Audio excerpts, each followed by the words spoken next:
Amerika dengan dolar AS ketimbang emas. Lalu apa nanti hubungannya dengan Pi Network ya teman-teman?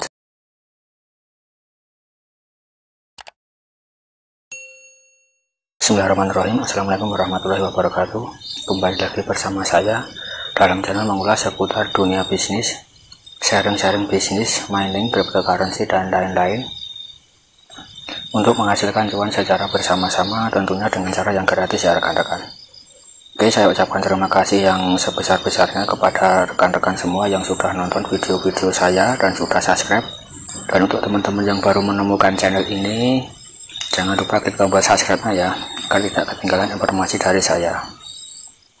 Oke teman-teman, kali ini saya ingin membahas masalah mata uang dolar Amerika, kenapa menjadi acuan mata uang dunia ya. Kenapa mata uang dolar itu menjadi patokan atau rujukan daripada mata uang dunia?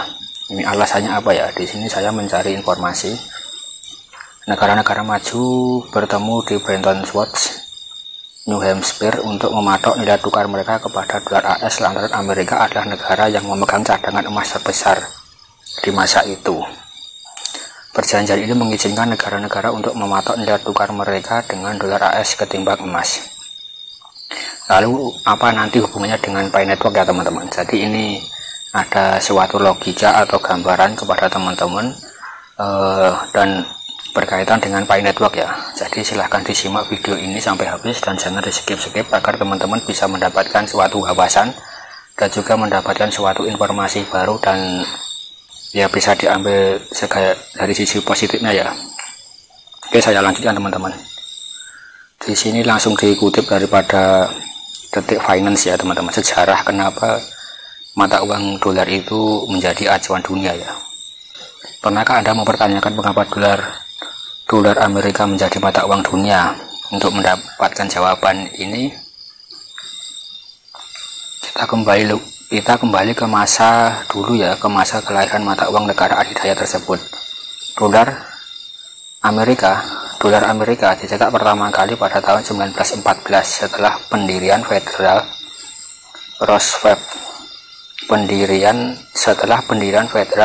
Reserve Bank. Dolar Amerika secara resmi menjadi mata uang cadangan dunia kurang dari 6 dekade kemudian. Namun kenaikan tahta dolar AS sebenarnya dimulai tidak lama setelah cetakan pertama pada tahun 1914. Demikian disandur Detik.com.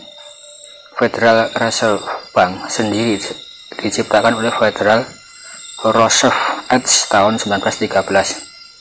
Dia lahir sebagai tanggapan atas ketidakandalan dan ketidakstabilan sistem mata uang berdasarkan uang kertas yang dikeluarkan masing-masing bank.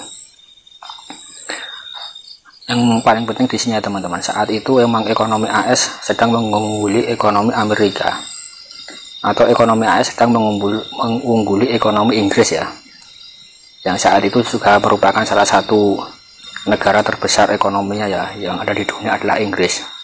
Tapi Amerika mampu mengungguli ekonomi Inggris yang terbesar di dunia waktu itu. Namun Inggris masih menjadi pusat perdagangan dunia.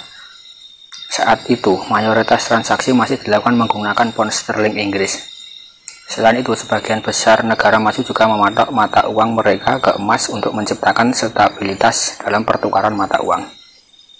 Dan di sini ada kaitannya dengan Perang Dunia I ya teman-teman.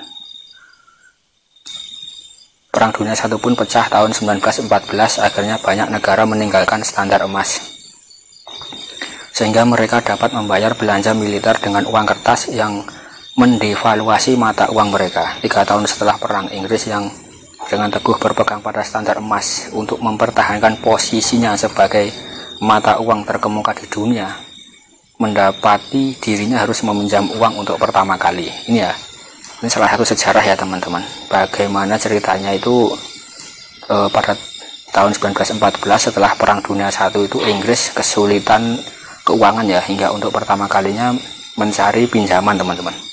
Padahal Inggris saat itu adalah negara adikuasa ya. Kita lanjut di halaman berikutnya.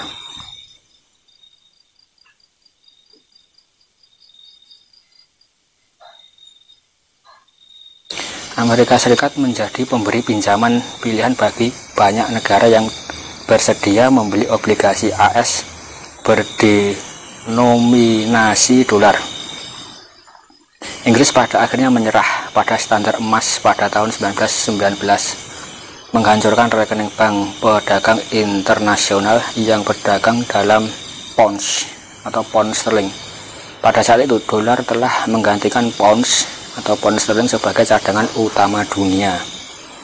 Dan jadi sudah diketahui pada tahun 1919 dolar sudah menggantikan pound sterling ya, untuk menggantikan mata uang dunia ya teman-teman, yang banyak diperjualbelikan di dunia. Dan pada masa Perang Dunia Kedua,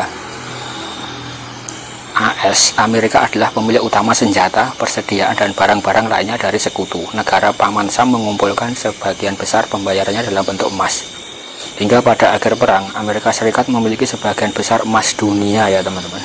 Dan di sini bisa diambil kesimpulan ya, atau bisa diambil suatu pelajarannya, yaitu pada saat Perang Dunia Kedua, negara Amerika berhasil mengumpulkan sebagian besar pembayarannya dalam bentuk emas ya teman-teman. Artinya banyak negara-negara yang menukarkan emasnya itu dalam bentuk dolar setelah Perang Dunia Kedua teman-teman. Maka Amerika saat itu mengumpulkan emas sangat banyak sekali ya pada saat Perang Dunia II. Situasi itu menghalangi kembalinya standar emas oleh semua negara yang telah menghabiskan cadangan emas mereka. Pada tahun 1944, delegasi dari 44 negara sekutu bertemu di Bretton Woods, New Hampshire. Mereka berunding untuk menghasilkan sistem pengelolaan devisa yang tidak merugikan negara manapun. Diputuskanlah bahwa mata uang dunia tidak dapat dikaitkan dengan emas, tetapi dapat dikaitkan dengan dolar AS terkait dengan emas. Nah, di sini ya teman-teman, sejarahnya adalah pada tahun 44 sebanyak 44 negara sekutu atau negara yang berhubungan dengan Amerika ya, di sini mendelegasikan ya teman-teman, berunding untuk menghasilkan sistem pengelolaan devisa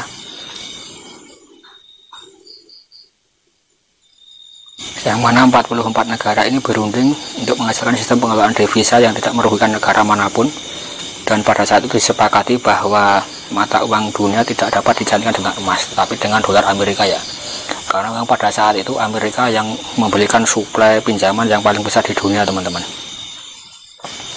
Kesepakatan itu dikenal sebagai perjanjian Bretton Woods, menetapkan bank sentral akan mempertahankan nilai tukar tetap antara mata uang mereka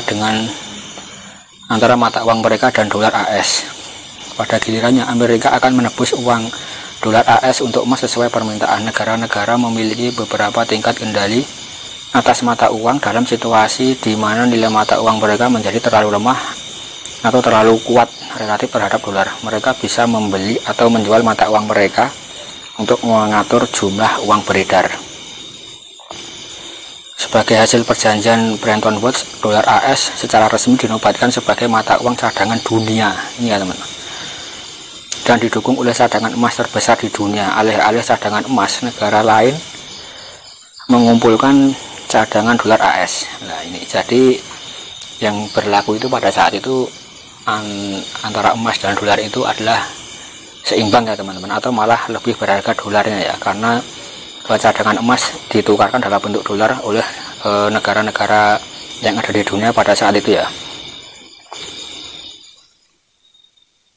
Lantaran membutuhkan tempat untuk menyimpan dolar mereka, negara-negara mulai membeli surat berharga US Treasury yang mereka anggap sebagai penyimpanan uang yang aman.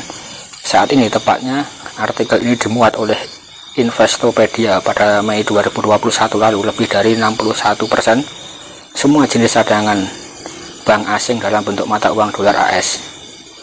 Jadi memang pada tahun 2021 ini yang terakhir 61% semua cadangan bank asing itu dalam bentuk mata uang AS ya teman, atau mata uang dolar ya. Hal itu berdasarkan sumber dari Dana Moneter Internasional atau IMF. Banyak dari cadangan dalam bentuk tunai atau obligasi AS seperti US Treasury ya.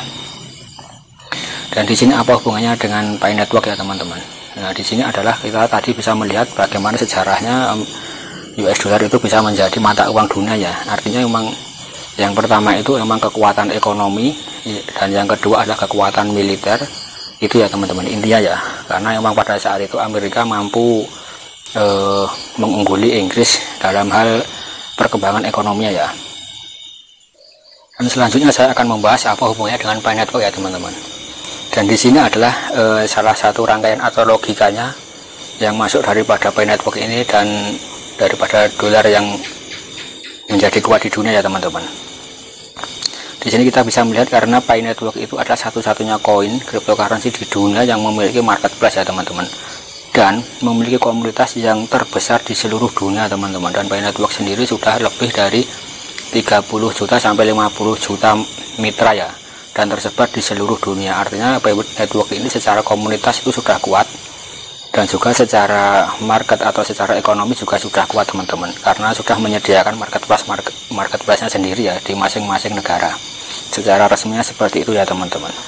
Dan jadi akankah Pi Network ini akan bisa menjadi acuan cryptocurrency dunia? Dan di sini kita bisa lihat saja teman-teman perkembangannya nanti ya. Kita berkaca daripada dolar Amerika Serikat, mungkin Pi Network ini akan bisa menjadi dolarnya kripto ya teman-teman.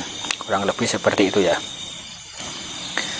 Karena memang di sini fungsi utama dari cryptocurrency Pi Network sendiri bukan sebagai aset staking teman-teman, tapi sebagai nilai tukar atau alat barter ya.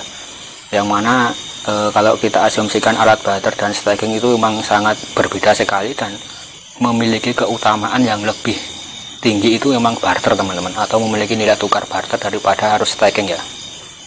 Artinya kita memiliki uang 1 juta disimpan sama 1 juta dibelikan barang, itu kan berbeda ya teman-teman, konsepnya itu sudah berbeda. Seperti itulah gambaran singkatnya teman-teman. Teman-teman, semoga ini bisa memberikan suatu informasi. Terima kasih untuk teman-teman yang sudah nonton video saya dan sudah subscribe. Jangan lupa kalau teman-teman suka konten ini, silahkan di-share kepada teman-teman yang lain. Dan jangan lupa klik tombol subscribe-nya ya. Assalamualaikum warahmatullahi wabarakatuh.